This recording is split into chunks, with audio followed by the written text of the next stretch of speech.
ณะนี้ท่านกำลังฟังสถานีวิทยุกระจายเสียง FM 104.5 เมกะเฮิรตซ์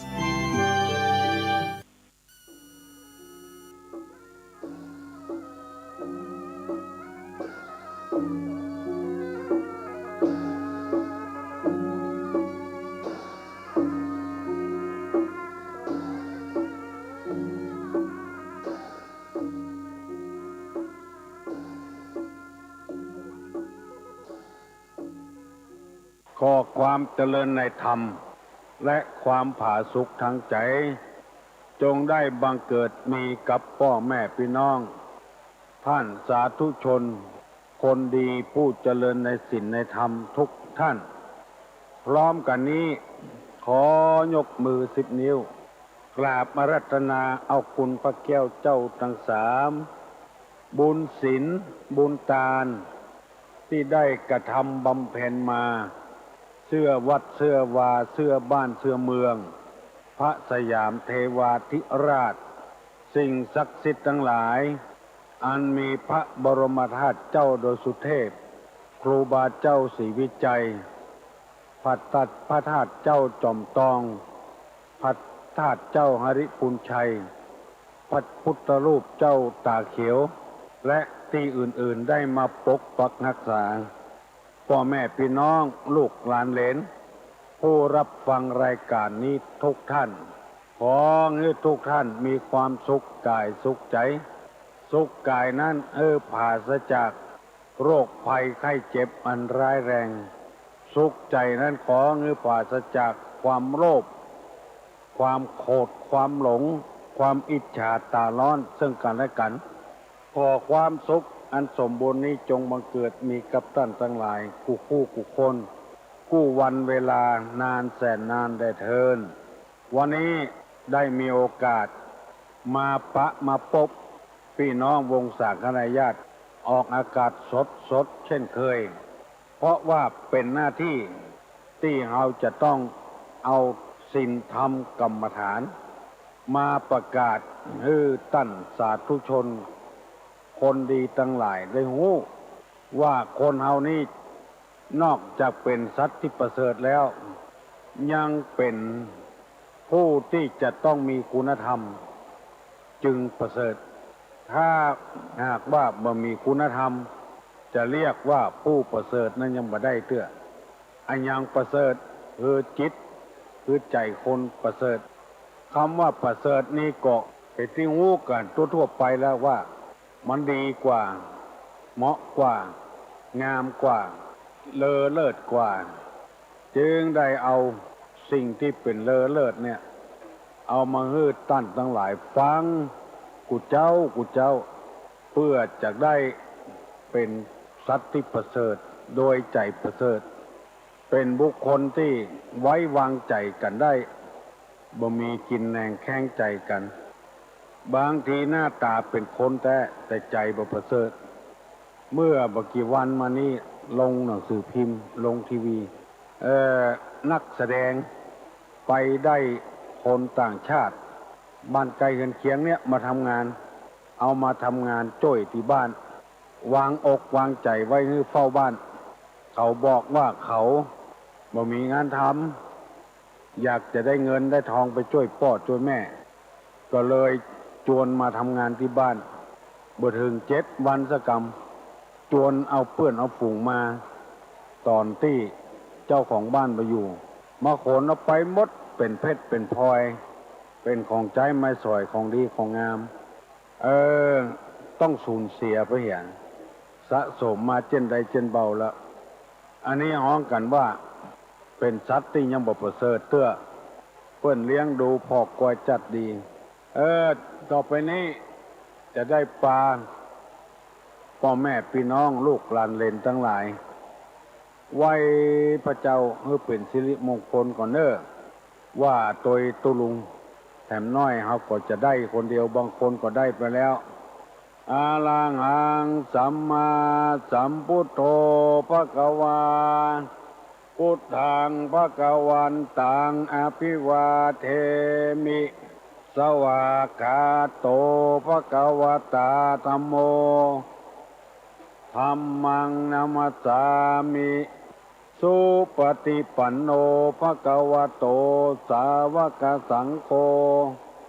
สังฆังนะมามิหันธรรมยังพุทธัสสะภควโตบุพพะคณะมะกาลังกาโลมาเสนะโมตัสสะภะคะวะโตอะระหะโตสัมมาสัมพุทธัสสะนะโมตัสสะภะคะวะโตอะระหะโตสัมมาสัมพุทธัสสะนะโมตัสสะภะคะวะโตอะระหะโตสัมมาสัมพุทธัสสะพุทธังสรณังกัจฉามิธัมมังสรณังกัจฉามิสังฆังสรณังกัจฉามิตุติยัมปิพุทธังสรณังกัจฉามิตุติยัมปิธัมมังสรณังกัจฉามิตุติยัมปิสังฆังสรณังกัจฉามิตติยัมปิพุทธังสรณังกัจฉามิตติยัมปิธัมมังสรณังกัจฉามิตติยัมปิสังฆังสรณังกัจฉามิอิติปิโสภะคะวาอะระหังสัมมาสัมพุทโธวิชชาจารณะสัมปันโนสุขโตโลกมิทูอนุตตโลปุริสะธัมมสารถีสัทธาเทวะมนุษสานังพุทโธภควาติสวาขาโตภควตาธัมโมสันติติโกอากาลิโกเอหิปัสสิโกโอปัญญิโกปัจจัตตังเวทิตโพวินโยหิติ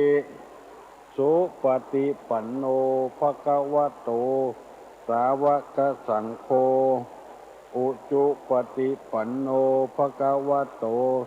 สาวกสังโฆญาญาปฏิปันโนภควโตสาวกสังโฆสามิจิปฏิปันโนภควโตสาวกสังโฆญาติตังจัตตาลิปุริสายุคานิอัฏฐปุริสะปุคลาเอสะภควโตสาวกสังโฆอาหุไนโยปาหุไนโยสักขิไนโยอัญชลีกาลนิโยอนุตตะลังปุญญเขตังโลกัสสาติกราบหนึ่งกราบสองกราบสามยินดีเนอะกับพี่กับน้องกับลูกกับหลานที่ได้ร่วมกันไหว้พระเจ้าเพื่อเป็นสิริมงคลกับตัวกับครอบครัวกับพี่น้องเพื่อนบ้านไกลเฮือนเคียงวันนี้รู้สึกว่าเพลียหน่อยเสียงบัดชัดเหมือนกูเตื้อ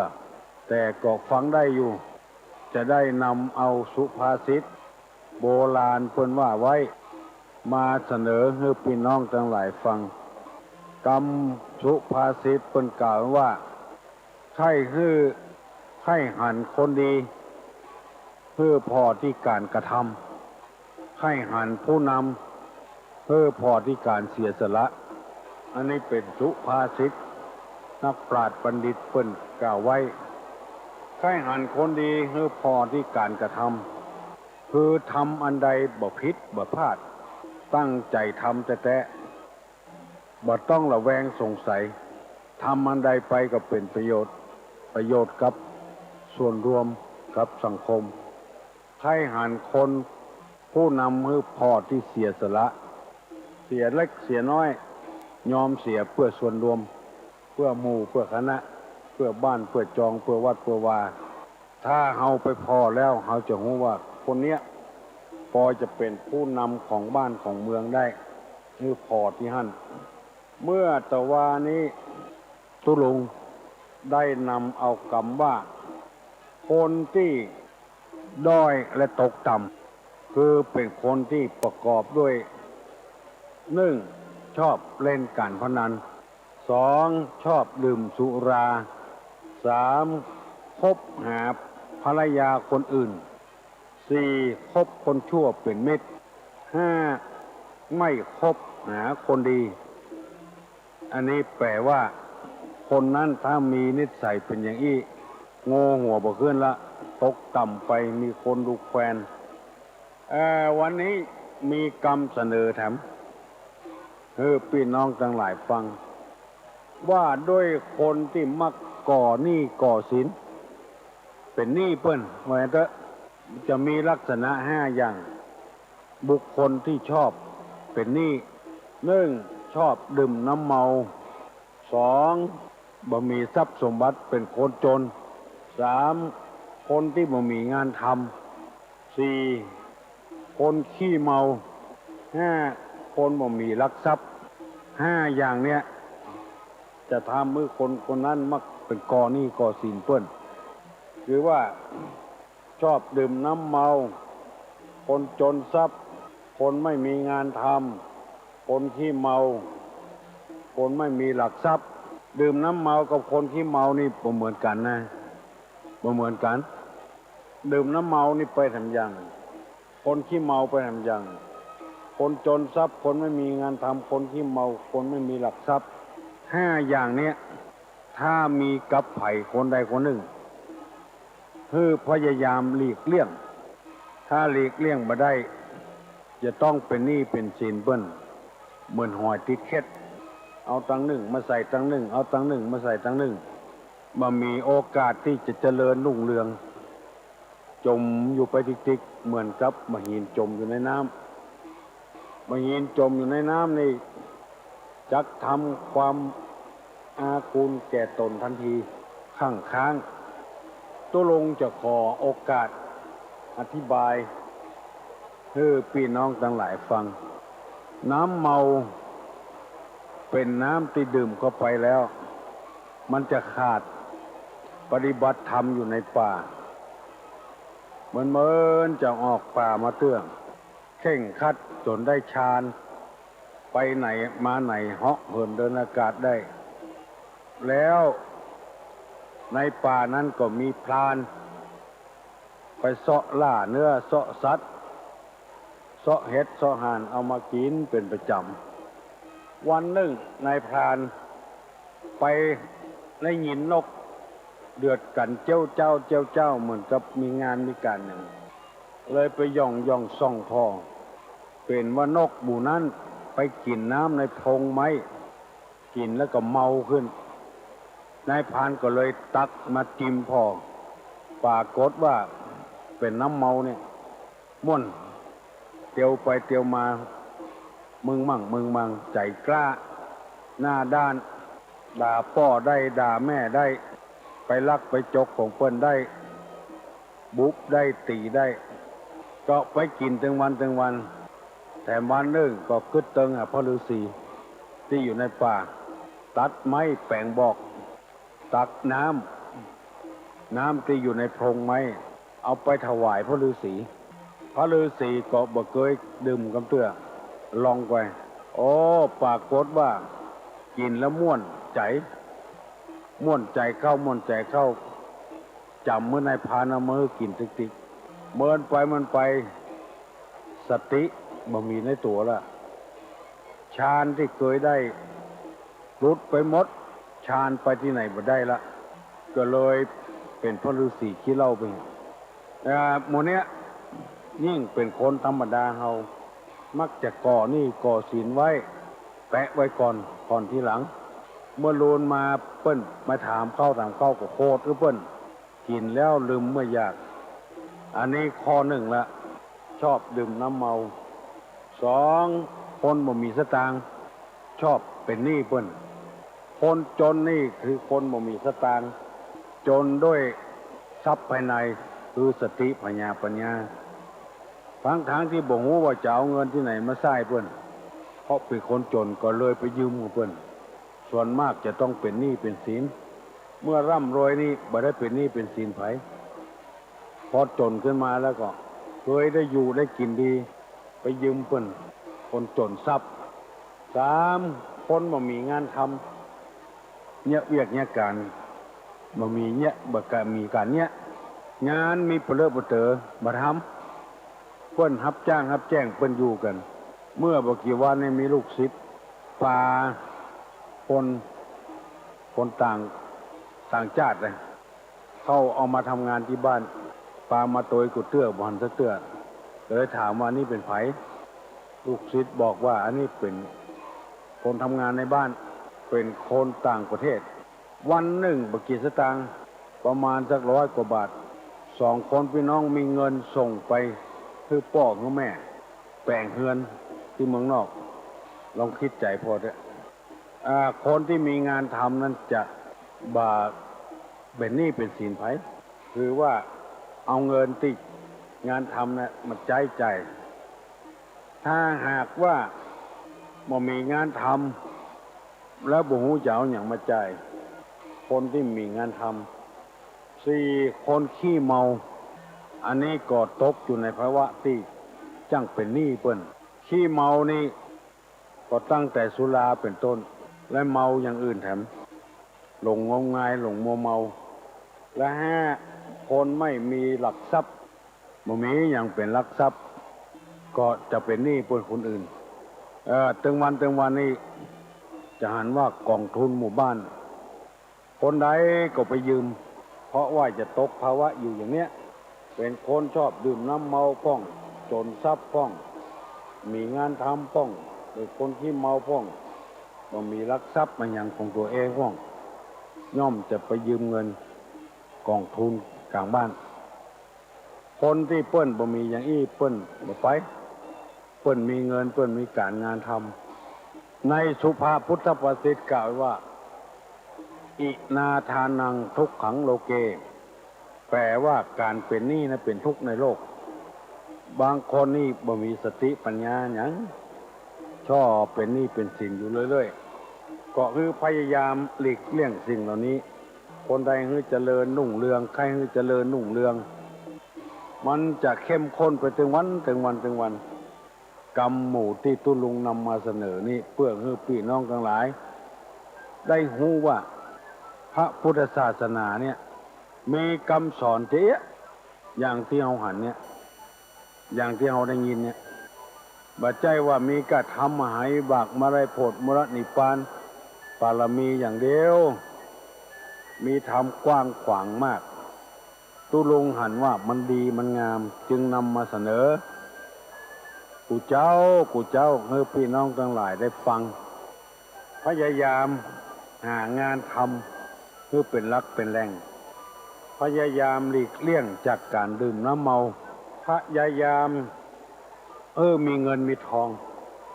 พยายามจะไปเป็นผู้คนที่เมาพยายามเมื่อมีทรัพย์สมบัติมีหลักทรัพย์สมบัติปีใดก็เต้าเก่าเต้าเดิมบาหันยังมีสักเตื้อรัฐบาลเปิ้นฮื้อทำบัญชีไว้เอาได้เงินมาเท่าใดจ่ายเท่าใดฮื้อทำบัญชีไว้เพื่อจะได้ตรวจเก่าว่าเอาได้เท่าใดเอาจ่ายเท่าใดถ้ารายได้น้อยหรือรายจ่ายพยายามลดรายจ่ายที่มันบ่มีประโยชน์จ่ายแต่สิ่งที่มีประโยชน์นี้ในหลักของพุทธศาสนาตุลุงนำมาเสนอกูเจ้านี่บ่ได้จวนกันมานับถือพุทธศาสนาจวนกันปฏิบัติธรรมเมื่อคนนั้นก็มีธรรมคนนี้ก็มีธรรมแล้วมันอยู่ด้วยกันมันม่วนบ่มีปัญหาบ่ต้องไปรบราฆ่าฟันบ่ต้องประท้วงบ่ต้องเดินกระบวนกันใครขอย้ำนี่แถมน้อยนึงที่เกิดมา 3-4 วันนี้กองทัพธรรมจวนกันเดินขบวนประท้วงรัฐบาลเสียท่าแตะทำมือคนอื่นที่มีความรู้ ประนามดูแควนกองทัพธรรมที่ว่านี่ก็คือผู้ที่นับถือพระพุทธศาสนาบาน่าจะเงี้ยสักหน่อยบาน่าจะไปเดินกระบวนประท้วงสักหน่อยกองทัพธรรมนี้นะที่จะขยายกำหูกำสอนให้นักๆบดีไปเกี่ยวข้องอย่างกระเปิ้นการบ้านการเมืองเมินเข้าหลังอ่อนรุ่นหลังเขาหันแล้วเขาจะประนามเขาจะดูแควนว่าธรรมะก็อยู่ตามธรรมะปฏิบัติของไปของมันเพื่อได้เอาตัวรอดบ่ต้องไปเนี่ยอย่างอ้านลำเหลือปราศจากความโลภความโกรธความหลงกองทัพธรรมจะต้องเป็นอย่างนี้เพราะว่าหากินตามไปตามมันหน้าที่ของฝ่ายของมันปฏิบัติธรรมของฝ่ายของมันอันนี้จะเอาไปประท้วงรัฐบาลคิดไปคิดมาแล้วใจยังสกปรกอยู่ใจยังมันนิ่มเตี้ยงมั่นอยู่เกิดมีการลบราฆ่าฟันกันเอากันไปตายบ่ได้ธรรมะก็คือธรรมะนั่นเองบ่ได้ต้องไปประท้วงบ่ต้องอะไรอย่างกันสังเกตพระเจ้าพระธรรมพระพุทธเจ้าพระสงฆ์เปิ้นบ่เดือดร้อนเนี่ยเปิ้นอยู่ปอไผ่ปอมันเรื่องของรัฐบาลก็เป็นเรื่องของรัฐบาลเปิ้นจะงี้ใดกันเฮาบ่ต้องไปยุ่งไปเกี่ยวแล้วก็ออกชื่อว่าเป็นสมณะไปเบียดเบียนกันอย่างนั้นมันไม่ใช่สมณะแล้วพุทธภาษิตได้กล่าวไว้ว่าสมณีทะอรนังโลเกสมณะไม่เป็นข้าศึกในโลกอันนี้เป็นกรรมที่ของสมณะแต่ขออนุญาตฮับไมค์กำเนิดฮัลโหลครับอันนี้บอกไม่ได้ยินฮะอันนี้ไม่ได้ยินมาเล่นยินครับตรงนี้เนาะยังไม่มีไหลในกระไดอ่ะออกอากาศตั้งแต่เจ้าละไหลไปคิดรอบแล้วยังไม่ได้ยินสักทีอ่ะไกลอ่ะไหลอยู่ทางกลางนะครับฮะทางกลางอ่ะต้องพูนเปิ้นมาถ่ายทอดกันฮะผมก็เชื่อผมยังไม่ยินฮะเดี๋ยวได้ยินนะได้ยินมันถ่ายทอดลงถ่ายทอดแถมต่อหนึ่งอันนี้เป็นท่านทำไทยทอดก็ของตัวลุงมันแบบได้ยินเผื่อพุ่นมันใกล้อ่ะ15 กิโลแต่อันนี้มันท่านบัตรไทยเนาะถ่ายบัตรไทยนะลองไหลในกระไดไว้ลองโทรไปวัดนะกะลองโทรไปวัดอย่างก็ไฟนะไฟเบอร์โทรอย่างครับหมูเนอะลืมไปเห็นละกลับมันที่วัดเนี่ยวัดอินทขินเนี่ยกูเตื้อเป็นถ่ายทอดลงครับก็ไหลในกระไดอ่ะรอฟังกำลังอู้อยู่ถึงว่าเดือนเนี่ยกำลังอู้อยู่เดือนนี้ถ้ากะทิก็ได้ทุกเนาะครับวันนี้นะแล้วก็ว่าเป็นสมณะวันดีคืนดีเขาทำอย่างอันคือเปิ้นก็ทำอย่างอันคือเขาฮัลโหลเจ้าวันดีถ่ายทอดแล้วเจ้าเปิ้นถ่ายทอดแล้วตะกี้เปิ้นมาถ่ายเปิ้นเมามาเดี๋ยวนี้ถ่ายละเจ้าบอกว่าเปิ้นไหลไปทำไมอ่ะกลับนมัสการสันกลางไหลทำไมเนอะมาเดี๋ยวนี้เปิ้นถ่ายทอดละข้าเจ้าก็วุ่นวายอย่างเดียวก่อนนะบ่ได้ยินตัวลุงเจ้าได้ยินเปิ้นเลี้ยน้อยเดียวแล้วจากการนมัสการเจ้าโชคดีที่สันกลางมาเดี๋ยวนี้เปิ้นถ่ายทอดแล้วเนอะเปิ้นถ่ายทอดแล้วคือเปิดฟังเด้อไหลไปหาเด้อฮัลโหลภาษาเจ้าตะลุงเจ้ามันมีปัญหาเพราะว่ามันส่งจากว่าไปเห็นไปโมเน้นไปอย่างอยู่ต้องตั้ง96ไว้มันจะต้องส่งจากว่าไปหินแล้วขึ้นไปที่ดอยสุเทพแล้วก็ทางดอยสุเทพไปส่งมาทางวัดอินทศิลป์กันนึงมาเดี๋ยวนี้เปิ้นถ่ายแล้วเนาะค่ะได้เรียบร้อยครับมาเดี๋ยวนี้เปิ้นถ่ายทอดแล้วที่ตุลุงว่าตะเกียอ้างตัวว่าเป็นสมณะถ้าเป็นสมณะแล้วจะมาเป็นข้าศึกกับไผสมณีทะอรนังโลเกสมณะไม่เป็นข้าศึกในโลกอันนี้มาเป็นข้าศึกกับบ้านกับเมืองวันดีคืนดีขอระเบิดไปฟังจะได้รู้สึกตัวว่าตัวเป็นตู้เจ้ากันเป็นตู้เจ้ามูนี้เป็นต้น ฮัลโหล ฮัลโหล ครับ ตุลุง ฮะ อย่างนี้แล้วเนอะสังขารนะ ได้ยินนะบอ ครับครับครับ พวกก็หาถ่ายทอดมานี่ ครับครับ ยินดีเนอะ ครับครับผม ครับเจริญพรอันนี้เอาเป็นที่เสียใจและอ้างว่าเป็นสมณะ นับถือศาสนาพุทธ ปฏิบัติหลักของพุทธศาสนา พระพุทธเจ้าเพิ่นเหมาไป เอาคนไปประท้วงอย่างนั้นน้ำเหลือฮัลโหล ครับ สวัสดี โอ้มันเป็นสมณะจอมปลอมอ่ะ นั่นกะ สมณะจอมปลอมมาหมดเนี่ยมันมาแท้จิตใจมันมาสะอาดอย่างทุกทีว่า น่าจิตใจสกปรกนะ ใครว่าเตือน พอหน้าพอตาก็ถึงหน้าสิ้นหน้าสั้นก๊อกงอกแต่นะเขาก็จะตั้งนั้นนึกถึงหมดเนี่ยกับวันวิสาขบูชามาฆบูชาหมดเนี่ยเอาต้องปุ้นกันเนาะ เจ้าอันนั้นไปเกี่ยวก็เปิดอย่างแผ่เมตตาเขาก็เขาทำดีก็คือมันดีไปทำบัดดีก็คือเราแต่เขาพากันนั่งสูตรมนต์เนาะเจ้าแจ้งไม่แจ้งเอาลุงบอกว่าไหว้พระเนอะโหมันดีจะอกดีใจแล้วก็ป้ากันนั่งบาล่างหน้าก็ได้ลุกขึ้นมานั่งในที่นอนก็ไหว้ตัวหันบอกเมตตาเนาะเจ้าจะไปเบียดเบียนซึ่งกันและกันคือบ้านเมืองสงบอันนี้อ้างว่าเป็นสมณะแล้วก็เอากันไปประท้วงแล้วยังบอกปอนะกองทัพธรรมนะกองทัพธรรมเนี่ยน่าอายเขาเปิดแต่น่าอายกันอายคือคนอื่นศาสนาอื่นศาสนาอื่นถ้าเปิดพูดเนี่ยนะเขาอายคือเปิดใครว่าจะเสือกองทัพธรรมอย่างตกลงมันนวลเกินนะบอกตกลงเอาอย่างเนี้ยดีแต่ละตกลงไปได้เงินแล้วโอ้หมม่วนเลยกันหน้ากันไปเอาทัพธรรมมาอ้างเอาเปิดมาอ้างอย่างเงี้ยมาอ้างแล้วตัวไปทำนี่อันน่ะทำคือทับถมตัวเก่าหมดมีความแค้นความอิจฉาความตาร้อนเต็มไปด้วยกิเลสเต็มสมองนั่นน่ะก็ขอลุงช่วยบอกเขาเถอะเขาก็จะมาหู้เนาะบอกให้เจ้าบ้านเจ้าจองนะจะไปวุ่นวายด้วยเปิ้ลไปวุ่นวายเขาอยู่อย่างไรเขาตึงได้สบายอยู่แล้วเปิ้ลจะเป็นอันยังก็ทุกแต่เขาก็ตึงสบายอยู่แล้วมันก็เป็นอย่างละพระสงฆ์พระเจ้า300,000 ปลายทั่วประเทศเปิ้ลยังหมุนวุ่นวายเนาะมีสมเด็จมีสังฆราชมีอย่างเปิ้ลยังหมุนวุ่นวายอย่างเรื่องของไฟของมันตัวเป็นสมณะสมอ้างว่าเป็นสมณะนั่นสมณะนี่แจ้งเขาออกบิณฑบาตเนี่ยบิณฑบาตมาฉันพิจารณาอาหารเนี่ยเอาละทุกปีได้บอกได้กล่าวเขาถ้าเขาบอกหู้ซึกนี่ผมก็ต้องบอกหู้จะโอ้อย่างไรแต่เนาะเจ้าแล้วก็อ้างตัวเป็นผู้วิเศษวิโสอิดเอ้ยอิดนักแก่ครับขอไหว้ศาลเจริญพรเนอะหนาเนอะครับสวัสดีครับโอ้ดีใจตัวที่มีคนฟังต่อไปนี้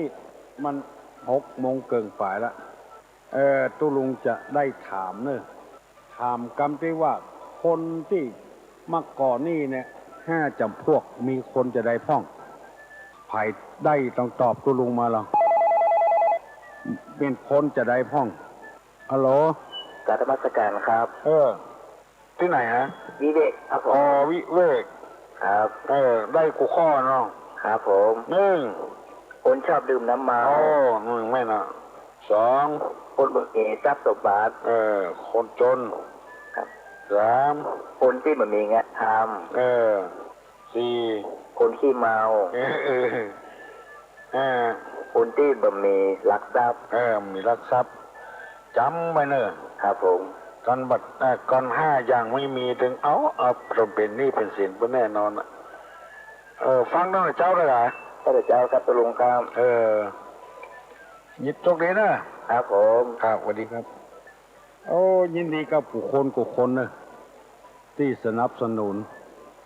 เพื่อได้ออกรายการนี้ได้ได้จ่ากันม่วนอกม่วนใจสบายก็ยังมีกำลังใจที่จะทำงานอยู่คนก็เป็นคนที่มาอ้างตัวเป็นสมณะอย่างว่าสมณะเราเป็นข้าศึกกับบ้านกับเมืองโทรมาปรึกษาหารือก็ได้มีเรื่องมีราวฮัลโหลสวัสดีค่ะตุลุง ที่สันโปงไม่ลีนนะเจ้าโอ้สันโปงนี่เหรอเจ้าฟังถึงวันเลยเนาะนั่นเหรอมีสาระดีเนาะมีสาระดีเนาะเจ้าตู้ลุงจะมาอู้อย่างนักเรื่องกับการบ้านการเมืองจะเอาธรรมะไปเผยแพร่แต่จะมีพ่องเป็นบางสิ่งบางอย่างตู้เจ้านี่เปิ้นบ่ฮื้อเลือกแก่แคว้นก็บ่ฮื้อเลือกสจสสก็บ่ฮื้อเลือกเพราะตู้เจ้านี่เป็นคนกลางไผก็มาไหว้มาสาข้าวเลือกคนใดคนหนึ่งคนที่บ่ได้คนที่เฮาบ่เลือก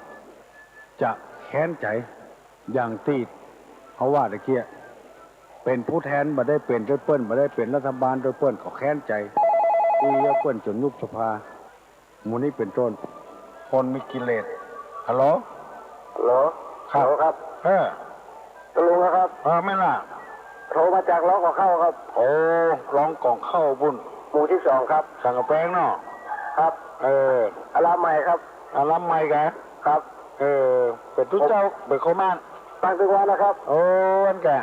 ครับดีเด้อเนาะตลุงครับจะเพื่อนจะมีปอยหลวงครับที่ไหนร้องก่อเข้าอ่ะครับอารามใหม่เดินมีนาครับตานอย่างอ่ะตานอย่างบ้านนอกพระเจ้าแปลงป้อยหลวงอะไรอย่างป้อยหลวงวิหารครับโอ้วิหารครับโอ้ดีกันครับผมขอประกาศเนาะอู่ยองนะจ๊ะอู่ยองอ่ะครับโอ้ปิ้นยองวะน่ะเนาะครับปิ้นยองครับครับดีแล้วครับวันที่ยังอ่ะเดือนมีนา26-27มีนาครับ26-27มีนาครับเป็นป้อยหลวงเนาะครับผมไม่ใช่ครับครับไม่ใช่ป้อยหลวงวัดดอยสะแกงอ่ะใช่ครับเห็นใจร้องกองเข้าเนาะครับผมนมัสการเจริญพรเนอะครับผมโชคดีป่วยหลวงร้องกองเข้าวันที่26-27อายุใกล้ๆกับไปเนอะอู่ยองก็ได้ประเดี๋ยวนี้โทรมาเตอะเนาะตุลุงจะฮับแล้วอู่ด้วยกันตรงนี้ที่นี่ปัญหาก็มีฮัลโหลจำนมัสการเจ้าตุลุงอันโทรมาจากกอคาลำปางนะเจ้ากอคาบุญเจ้าตีเจ้าเก่าอ่ะอันแม่เจ้าปุ่นไข่อู้กับตุลุงนี่เนาะไข่อู้ทำไมเจ้าจากบ้านสารใจนะเจ้าสารใจเจ้าเดี๋ยวเพิ่นจะอู้เตยเนาะอู้มาเลยเจ้าบอกมือไปอู้เมินเนอะฮัลโหลบอกเพื่อว่าจะไปอู้เมินเนี่ยบอกให้อู้เมินอันมีปัญหาอันยายตั้งแต่เดือนนี้ยายไม่ได้ไปส่งเขาวัดเนาะเป็นยังเคยส่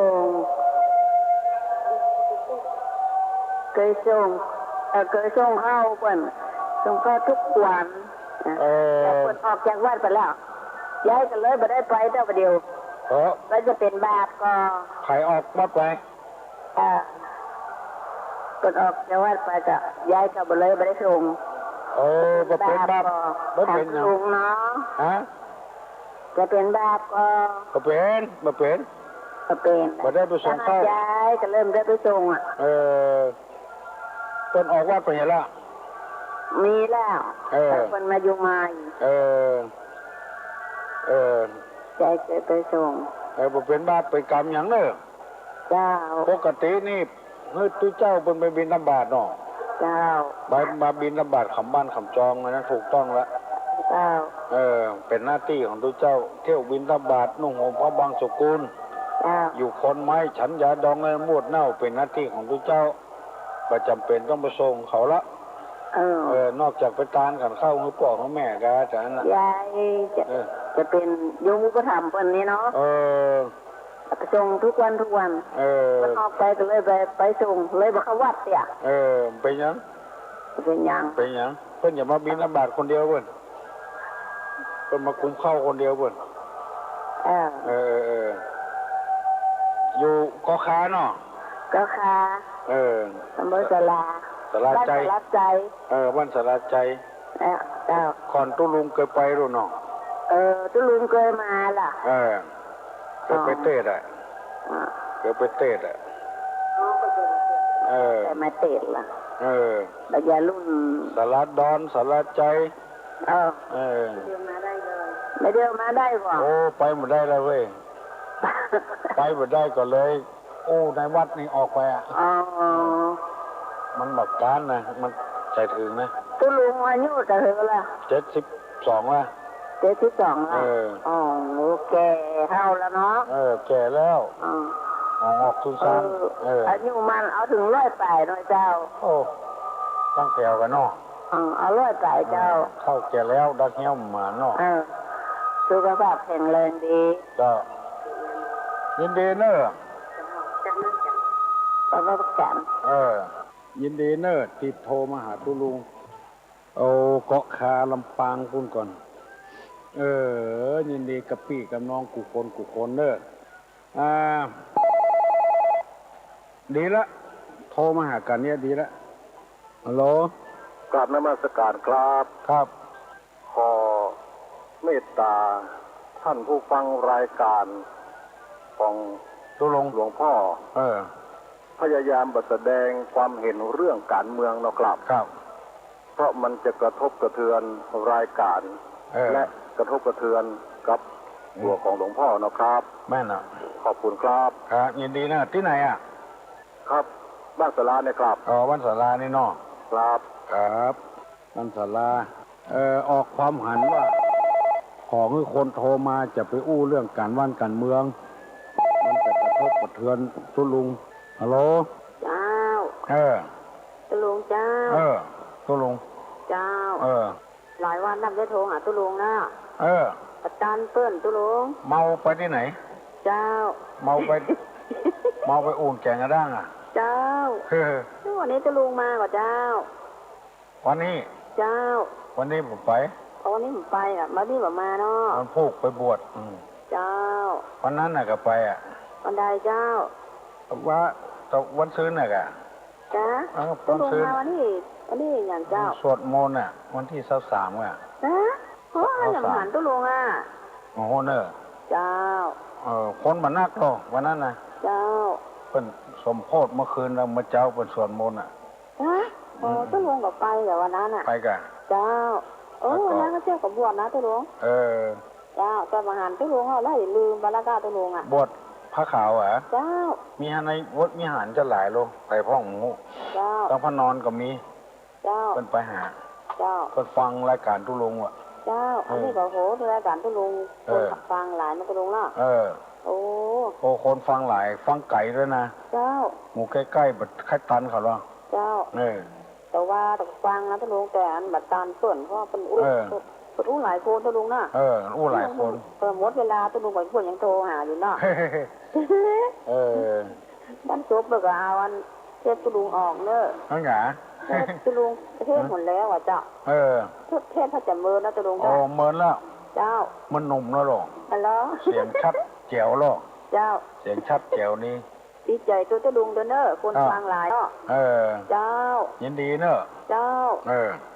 บ่ถามปัญญาก่ะบ่ถามอย่างเจ้ามีอย่างถามตุลุงนะอ่านฟังตุลุงถึงวันน่ะเนาะเจ้าโทรมาอู้ตัวเนาะเจ้ายินดีเนอะเจ้าเจริญพรเจ้าพยายามจะบังอู้เรื่องนายกเรื่องการบ้านการเมืองแต่ว่าบางครั้งก็เอามาประกอบกรรมท่องเพื่อให้เป็นคติเตือนอกเตือนใจฮัลโหลสวัสดีเจ้าน้องป๊อปมาเจ้าน้องพิมพ์เจ้าเราฟังตู้ลุงจริงวันนี้เจ้าถ้าแต่ว่าก็มาถามปัญหาตู้ลุงจำมาได้กับเจ้าถามว่าจะได้ที่มีตากระจายนะเจ้าที่มีตากระจายนะเจ้าคนตอบคนละโลกเจ้าได้ยินก่อนได้ยินเจ้าแต่ถามว่าอะไรทำไมเจ้าอะไรทำไมเจ้าถ้าอู้เป็นการเมืองนี่ง่ายเจ้าอะไรทำไมเจ้าจะถามตู้ลุงเจ้าถามตู้ลุงมาถามเจ้ามาถามคนอื่นเจ้าตู้ลุงหิวอยู่แล้วเจ้าง่ายเจ้าง่ายเนาะเจ้าแต่ยังเนาะเจ้าคือปวดตอบเนาะ เจ้ายินดีอะไรทำไมน้องพิมพ์ถามว่าอะไรทำไมคืออันหยังไปตอบได้ตอบมาเนอะอะไรทำไมคืออันหยังไปตอบได้ตอบมาเนอะบีบจนขี้เล็ดเอามาเช็ดที่ปากบีบมากตัวแบนแตะแต่อันหยังบีบจนขี้เล็ดเอามาเช็ดที่ปากบีบมากตัวแบนแตะแต่อันหยังไปตอบได้ตอบมาเนอะฮัลโหลขอตอบได้ยาสีฟันนั่นกับเจ้ายาสีฟันเฮ้โอ้คือป่วยแต่เจ้ายินดีนะเจ้ายาสีฟันถูกต้องแล้วยาสีฟันโทรมาทำไมเจ้านายคอยระวังไม่สั่งห้ามออกอันหยังเจ้านายคอยระวังไม่สั่งห้ามออกฮัลโหลมันตาเจ้าตึงเจ้าน้ำมูกน้ำมูกตุลุงเจ้าน้องมีความคิดว่าอย่างของเรื่องนายกเนี่ยมีความคิดเห็นเป็นครั้งคราวไม่ได้คิดเห็นทุกวันคงมาเป็นอย่างเนาะเป็นอย่างค่ะได้คิดเห็นทุกวันเป็นอย่างหรอที่กำลังใส่เปิ้ลชอบเปิ้ลเป็นคนเหนือนะเจ้าภาษาเจ้าจบลีนะเจ้าวัสดีใครจะมีอย่างถามตุลุงแถมอะไรทำไมคืออันหยังไปตอบได้ตอบมาเนอะไปตอบได้ตอบมาเนอะอะไรทำไมดักปิ้งเอาเว้ยดักปิ้งเนอะตอบมาเนอะเวลายังมีแถมอยู่มาอู้กับตุลุงก็ได้121-058 121-058ฮัลโหลสวัสดีจ้าตุลุงจะถามน้องอามว่าเมื่อ3 ตัวยืนเรียงกันต้นท้องว่าอย่างเจ้าจะถามน้องอามเจ้าว่าอย่างไรก็มด3 ตัวเรียงกันจะฮ้องว่าอย่างเจ้ามด3 ตัวเรียงกันเจ้าจะฮ้องว่าอย่างเจ้าถ้าคนบักเก่งอังกฤษนี่ตอบไปได้เลยเจ้าอังกะเจ้าต้องเก่งอังกฤษก่อนเจ้าน้องอามได้ว่าคำเดียวจะถามเลยเจ้าจะถามน้องอามมา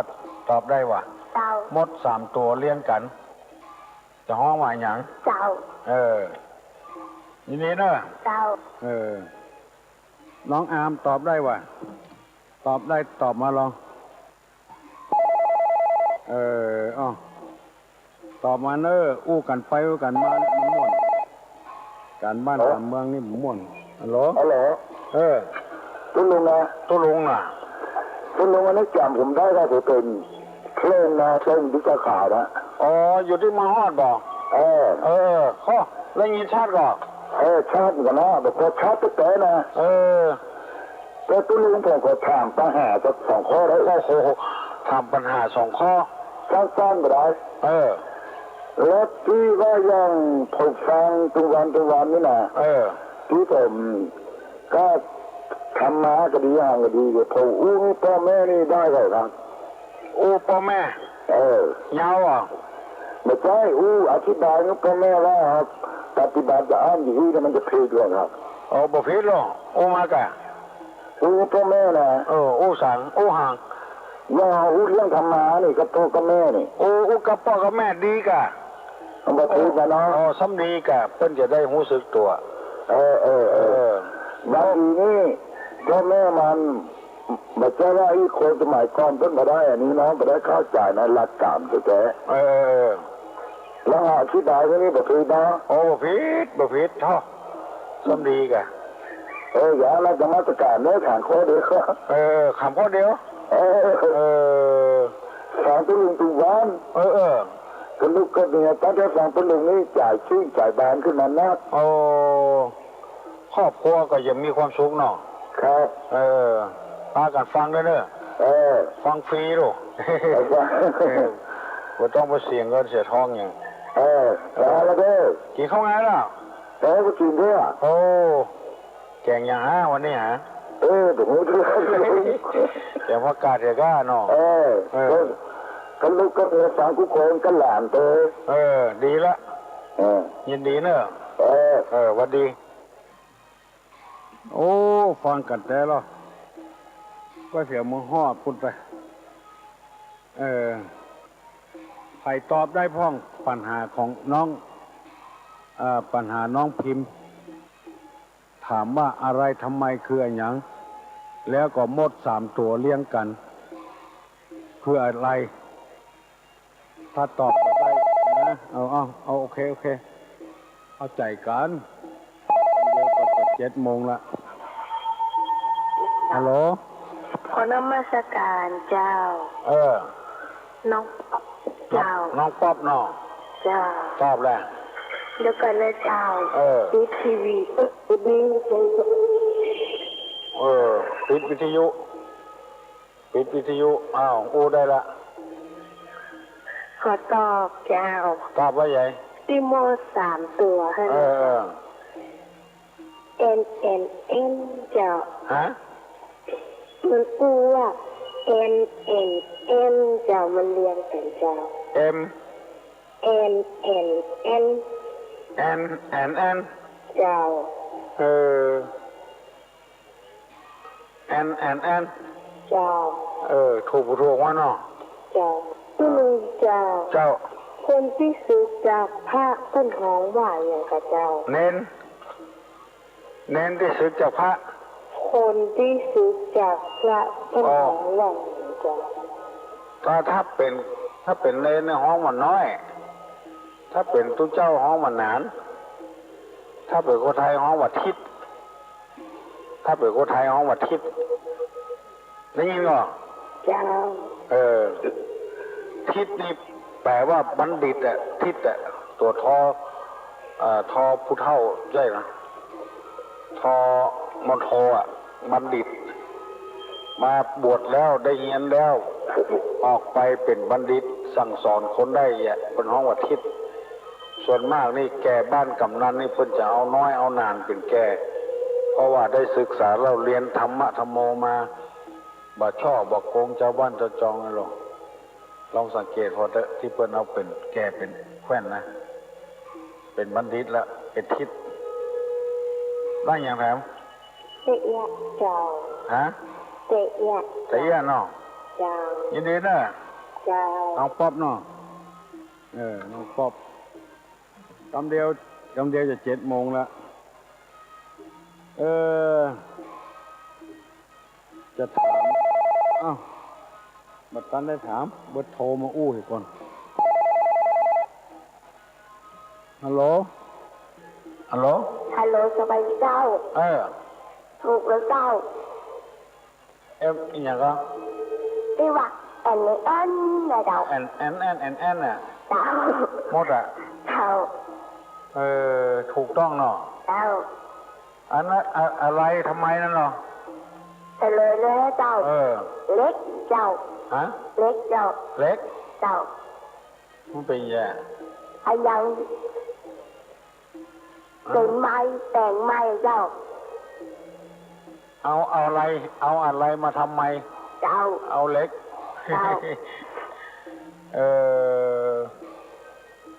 เขาท่าดีแหละเจ้าอะไรมาทำไมที่ปูนหน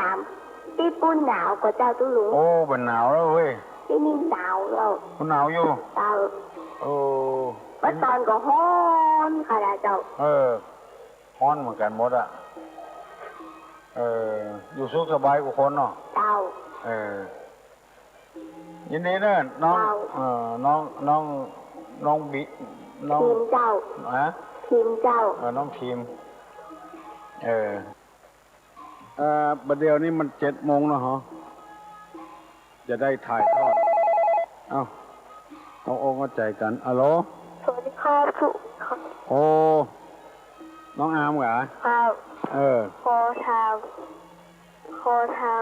มังกรนะครับ ก็ถามมังเกิด ปลาอย่างใหญ่ที่สุดครับ มังเกิดตอบมาเนอะเนาะ ครับ ครับปลาอย่างใหญ่ที่สุดมังเกิดตอบมาเนอะมังเกิดตอบมาเนอะปลาอย่างใหญ่ที่สุดน้องพิมพ์ตอบมาลองปลาใหญ่ที่สุดเดี๋ยวตัวลุงจะยังละฮัลโหล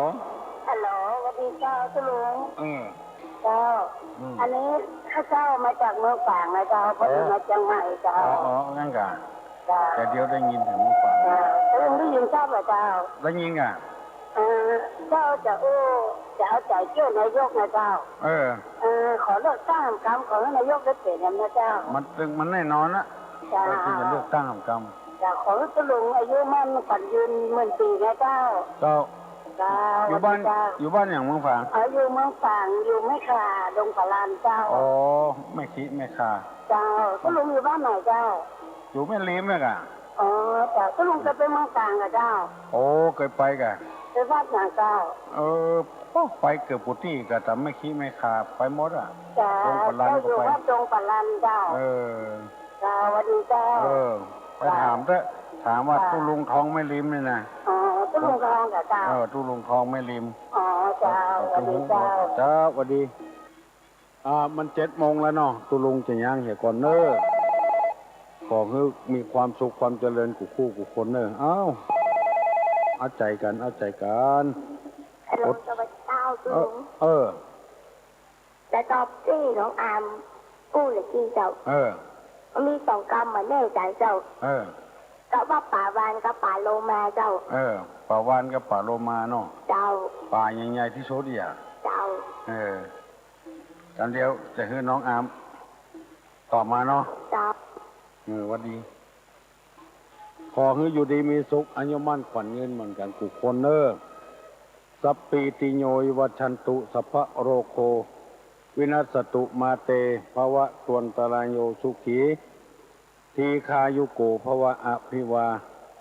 ธนาสีริสานิจังวุธาปจายิโนกตาโลธรรมาวัฏันติอายุวันโนสุขังปลัง